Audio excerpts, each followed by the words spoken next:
دوستوں کہتے ہیں کہ پچھتاوا کبھی بھی آپ کا پیچھا نہیں چھوڑتا، شاید مرنے کے بعد ہی آپ اپنے پچھتاوے سے باہر نکل پاتے ہیں۔ آج کی ہماری کہانی بھی ایسے ہی ایک آدمی کی ہے جو کہ لاہور مینٹل ہاسپٹل میں ہے اور وہ کسی چیز پر بہت زیادہ پچھتا رہا ہے۔ آخرکار کیا ہوا احمد کے ساتھ؟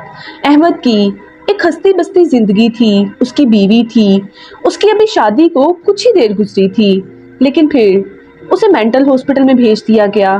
آخرکار احمد کے ساتھ کیا ہوا، یہ تو آپ کو یہ سٹوری سننے کے بعد ہی پتا چلے گی۔ دوستو آج کی ہماری کہانی ایک ہارر لو سٹوری ہے جو کہ احمد کے ساتھ ہوئی تھی اور ایک ٹرو انسیڈنٹس کے اوپر بیس کرتی ہے۔ اس سٹوری کو سٹارٹ کرنے سے پہلے میں آپ لوگوں سے صرف ایک ہی بات کہوں گی کہ پلیز اس سٹوری کو اکیلے مت دیکھیے گا، اور اگر آپ لوگوں کے روم کی لائٹس آف ہیں تو پلیز انہیں آن کر لیں۔ اب اپنی کہانی کو شروع کرتے ہیں، لیکن اس سے پہلے میرا نام ہے فضا، اور اگر آپ لوگ میرے چینل پر فرسٹ ٹائم آئے ہیں تو میری آپ سے ایک ہی ریکویسٹ ہے کہ پلیز میرے چینل کو سبسکرائب کر کے جائیے گا۔ اب اپنی کہانی کی طرف بڑھتے ہیں۔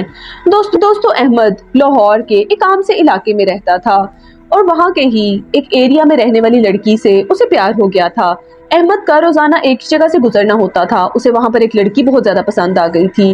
آہستہ آہستہ ان دونوں میں ملاقاتیں شروع ہو گئیں اور اس کے بعد ان دونوں نے مل کے شادی کرنے کا فیصلہ کیا۔ ان دونوں کی فیملیز بھی آلموسٹ ایک دوسرے کو جانتی ہی تھی، اسی لیے شادی میں کسی بھی قسم کی کوئی رکاوٹ نہیں آئی تھی اور ان دونوں کی شادی ہو گئی تھی۔ شادی کے شروع والے دنوں میں احمد اور مریم دونوں بہت زیادہ خوش تھے۔ زندگی ان دونوں کو بہت ہی زیادہ خوبصورت اور پیاری لگ رہی تھی۔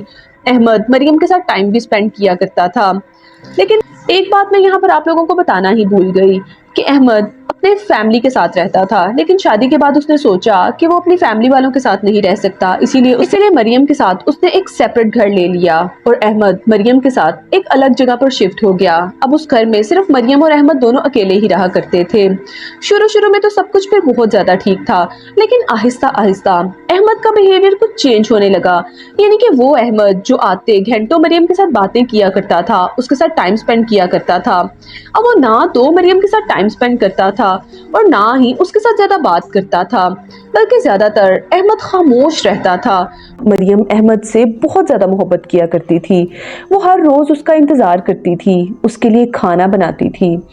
مریم کے چہرے پر ہر وقت مسکراہٹ رہتی تھی۔